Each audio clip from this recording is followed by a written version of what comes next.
હવે પીએમ મોદી થોડીક જ વારમાં તરફ વાડીનાથ ધામ ખાતે પહોંચશે। વાડીનાથ ધામમાં પ્રાણ પ્રતિષ્ઠા મહોત્સવમાં તેઓ હાજરી આપવાના છે। વાડીનાથમાં દર્શન કરીને તેઓ સભાને સંબોધિત કરશે। વિસનગરના તરફ ખાતે રાજ્યનું બીજું સૌથી મોટું મહાદેવનું વાડીનાથ મહાદેવ મંદિર છે। આજે આ મંદિરની પ્રાણ પ્રતિષ્ઠા મહોત્સવમાં પીએમ મોદી આ સહિત દેશભરના મોટી સંખ્યામાં શ્રદ્ધાળુઓ પણ ઉમટવાના છે। પીએમ મોદી ઉપસ્થિત રહેશે અને અહીંયા તેઓ સંબોધન પણ કરવાના છે, સાથે મોટી સંખ્યામાં ભક્તો પણ ઉમટવાના છે।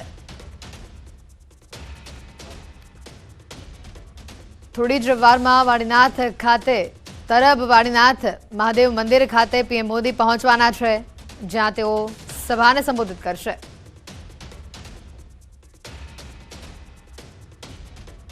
અને આજ મુદ્દે વધુ વિગત મેળવીશું। અમારી સાથે સંવાદદાતા સંજય ટાંક અહીંયા સીધા જોડાઈ ચૂક્યા છે। સંજય, જે રીતનું આજનો પીએમ મોદીનો કાર્યક્રમ છે, હવે ટૂંક જ સમયમાં તેઓ વાડીનાથ ખાતે પહોંચશે, ભક્તોમાં કેવો અનેરો ઉત્સાહ જોવા મળી રહ્યો છે પ્રાણ પ્રતિષ્ઠાને લઈને અને પીએમ મોદી જ્યારે આવવાના છે તેને લઈને?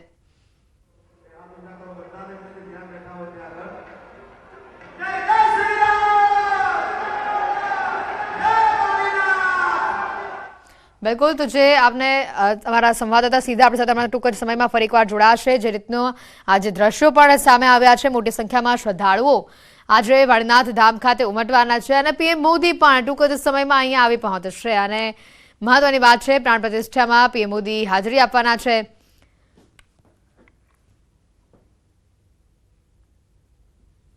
नरेंद्र मोदी आज गुजरातना प्रवासे छे अने हाल तेओ जे छे नरेंद्र मोदी स्टेडियम में जे अमूलनो जे कार्यक्रम छे गुजरात मिल्क मार्केटिंग फेडरेशनना कार्यक्रममां तेओ उपस्थित छे अने हवे थोड़ी वारमां तेओ जे छे ते वाडीनाथ धाम तरफ जे छे तेओ अहींया पहोंचवाना छे।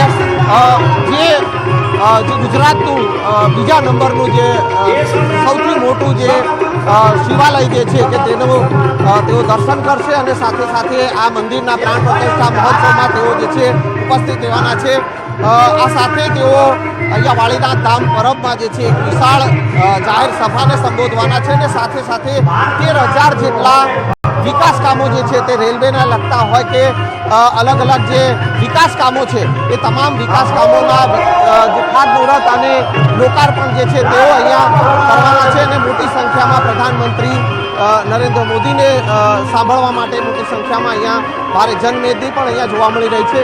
खास करीने वाडीनाथ धाम जे तरफ जे छे ते नरेशभाई रावल साहेब आपणी साथे छे। साहेब, शुं कहेशो वाडीनाथ धाम तरफमां जे छे प्रधानमंत्री आजे आववाना छे, जे बीजा नंबरनो जे शिवालय जे छे तेनो प्राण प्रतिष्ठा आजे वाडीनाथ पवित्र धाममां भारतना यशस्वी तेजस्वी अने तपस्वी वडाप्रधान माननीय नरेंद्र मोदी साहेब आई रह्या छे। एनो अनेरो उल्लास अने आनंद छे। गुजरात अने गुजरातनी बहारथी लाखोनी संख्यामां अहींया भेदनी उमटी पड़ी छे अने आ पवित्र प्रतिष्ठाना काममां अने वળી पाछું माननीय मोदी साहेबना वरद हस्ते 13,000 करोड़थी पण वधुना प्रकल्पोना खातमुहूर्त अने लोकार्पण थई रह्या छे। एनो पण खूब मोटो आनंद छे। आजे बधा आतुरतापूर्वक माननीय मोदी साहेबनी आगमननी राह जोई रह्या छे। आ पवित्र भूमिमां जे उल्लास ने उमळको फैलायो छे एनो अमने बधाने खूब आनंद छे। जय हिंद, जय भारत, भारत माता की जय।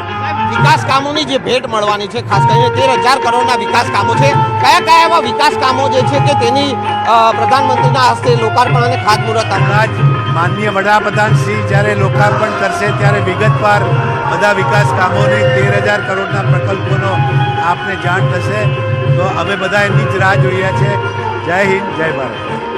બિલકુલ જે છે સાગરભાઈ જે છે તેઓ પણ આપણી સાથે છે। ખાસ કરીને વાડીનાથ ધામ તરફમાં જે શિવાલયનું આજે પ્રાણ પ્રતિષ્ઠા મહોત્સવ યોજાવા જઈ રહ્યો છે, પ્રધાનમંત્રી નરેન્દ્ર મોદી પણ ઉપસ્થિત રહેવાના છે। આજે વાડીનાથ મંદિરની પ્રાણ પ્રતિષ્ઠા શરૂ થઈ રહી છે। આદરણીય પ્રધાનમંત્રી પહોંચી ચૂક્યા છે। સમગ્ર સમાજમાં એનો જબરજસ્ત ઉત્સાહ છે, એવો અનેરો ઉત્સાહ છે। લોકો પોતાના ટ્રેડિશનલ કપડાઓમાં અહીં આવ્યા છે અને આ પ્રસંગની ઘણા દિવસથી તૈયારી ચાલતી હતી। હું એમ કહીશ કે વ્યવહારી સમાજ ગુજરાત, રાજસ્થાન, હરિયાણા બહુ સદભાગી છે। બીજા રાજ્યના સમાજના એમએલએ, અમારા મંત્રી, રાજસ્થાનના પશુપાલન મંત્રી પણ છે, તો શિક્ષણમાં પણ આટલી પ્રગતિ કરી રહ્યા છે. નરેન્દ્રભાઈના હોવાથી આ સમાજ વ્યવસ્થિત આગળ વધશે. ખાસ કરીને હું એ દ્રશ્ય પણ આપને બતાવવાનો પ્રયાસ કરીશ કે આપ આ જોઈ શકો છો કે વિશાળ જનમેદની અને વિશાળ ડોમ અહીંયા જે છે તે તૈયાર કરવામાં આવે છે. મોટી સંખ્યામાં લોકો જે છે તેઓ અહીંયા ઉપસ્થિત છે. જ્યારે વાળીનાથ ધામ તરફ માં જે શિવાલય જે છે, શિવ મંદિર જે છે તે બીજા નંબરનું આ મોટું શિવ મંદિર છે. સોમનાથ બાદ આ બીજા નંબરનું મોટું શિવ મંદિર છે કે જેનું પ્રાણ પ્રતિષ્ઠા મહોત્સવ જ્યારે યોજાવા જઈ રહ્યો છે અને પ્રધાનમંત્રી નરેન્દ્ર મોદી ખુદ અહીંયા ઉપસ્થિત રહેવાના છે, ત્યારે મોટી સંખ્યામાં લોકો પણ જે છે તેઓ અહીંયા ઉમટ્યા છે. જી બિલકુલ આભાર. વધુ અપડેટ પણ આપણા પાસેથી મેળવતા રહીશું. હાલ જે આપણે માનવ મહેરામણ બતાવી રહ્યા છે તરફ ખાતેથી મોટી સંખ્યામાં જનમેદની અહીંયા ઉમટી છે. આજે પીએમ મોદીને સાંભળવા માટે પણ લોકો ઉત્સુક છે.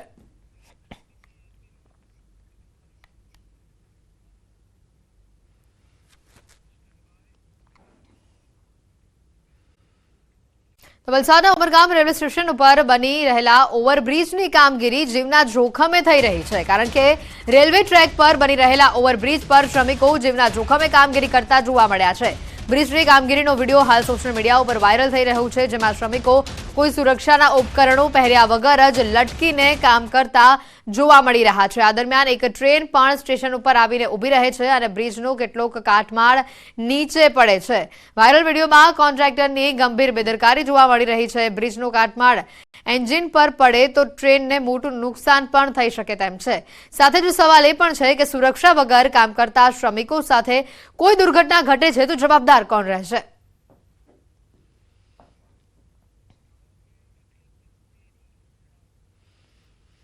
દાહોદમાં નકલી કચેરી કૌભાંડ મામલે વધુ એક પ્રાયોજના વહીવટદારની ધરપકડ કરવામાં આવી છે. દાહોદ પોલીસે સંજય પંડ્યાની ધરપકડ કરી છે.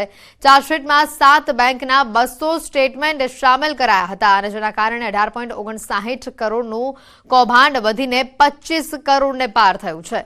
હાલ ઝડપાયેલા સંજય પંડ્યા 2022 થી 2023 દરમિયાન દાહોદ પ્રાયોજના વહીવટદાર તરીકે ફરજ બજાવતા હતા. નકલી કચેરી કૌભાંડ મામલે એક આઈએએસ સહિત 11 આરોપીઓને પોલીસે હજી સુધી ઝડપી પાડ્યા છે. સમગ્ર મામલે વધુ તપાસ હાથ ધરવામાં આવી છે.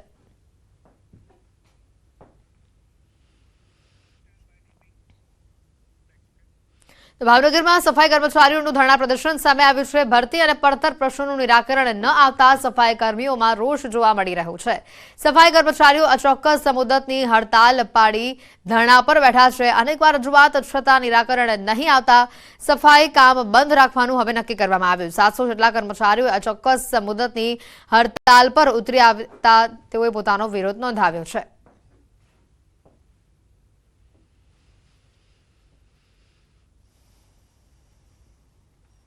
અમારા વિવિધ પ્રશ્નો બાબતે છેલ્લા સફાઈ કામદારોના રજૂઆત કરવા છતાં આજ દિન સુધી નિકાલ નહીં આવતા કર્મચારી અને સફાઈ કામદાર અને વાલ્મીકી સમાજમાં અને મહાનગરપાલિકા મજદૂર સંઘમાં રોષની લાગણી પ્રવૃત્તિ છે. જો અમારે ધ્યાનમાં નહીં લાવે તો આવતીકાલથી પણ સદંતર રીતે ભાવનગર શહેરની સફાઈ બંધ રહેશે.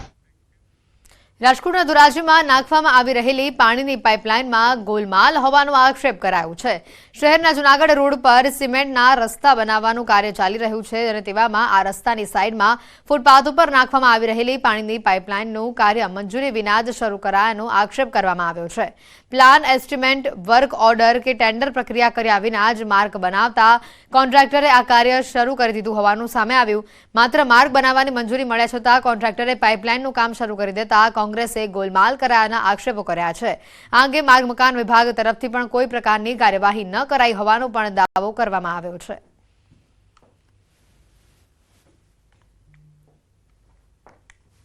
માત્ર દરખાસ્ત મોકલી છે તો એ દરખાસ્ત મંજૂર થઈને આવે એની પ્રક્રિયાઓ એ મંજૂર થવી જોઈએ, ટેન્ડર પ્રક્રિયા થવી જોઈએ, એના પછી આ પાણીની પાઇપલાઇન નાખવી જોઈએ અને પાણીની પાઇપલાઇન જે નાખવાની હોય એની જે ઊંડાઈ કેટલી નાખવાની છે એ પણ નક્કી નથી થયું.